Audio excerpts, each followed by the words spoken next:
केसको में वरिष्ठ लिपिक रमेश चंद्र के पुत्र गोविंद की हत्या उसके ही दोस्तों ने हुक्का पीने को लेकर पुराने हुए विवाद के चलते की थी।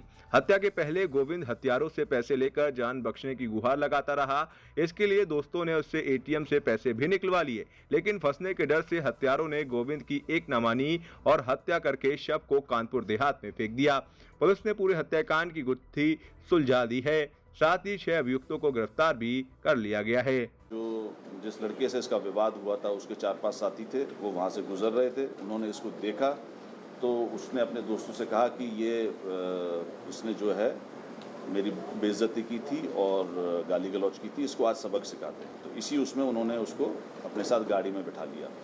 गाड़ी में बिठाकर ये लोग इसको लेके गए, बिठूर लेके गए और फिर बाद में इन्होंने उन्नाव के एक एटीएम से करीब 20,000 रुपये वहाँ से निकाले और उसी में जब ये लेकर आ रहे थे और जो इनकी वार्ता हुई आपस में, तो जो मृतक था उसने कहा कि चूँकि 10:30 के आसपास उसके परिवार से उसकी बात हुई थी, तो उसने कहा कि चूँकि ये पहचानता था तो उसने कहा कि पुलिस में इन्फॉर्मेशन करेंगे और इसके बारे में जानकारी देंगे। इसी डर से इन्होंने गमछे से गला घोट के इसकी हत्या कर दी गई और डेड बॉडी को अकबरपुर में डाल दिया गया।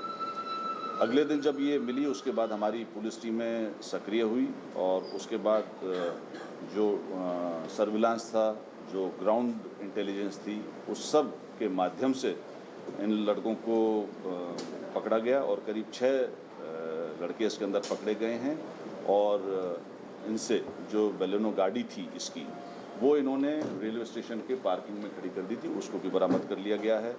इनसे करीब 50,000 रुपये बरामद किए गए हैं। जो संज्ञान में आया है कि जो चेन और अंगूठी इन्होंने इसकी ली थी उससे किसी जगह पर रखकर उन्होंने गोल्ड लोन ले गया। अभी उस चीज़ पे तफ्तीश की जा रही है और इस पूरे घटनाक्रम का भी हमारी जो पुलिस की टीम है उसने अतिशीघ्र 2 से 3 दिन में इतने ब्लैंक मर्डर को इसको खुला है, उसको भी मेरे द्वारा 50,000 का इनाम दिया गया। सर, विवाद का कारण क्या था?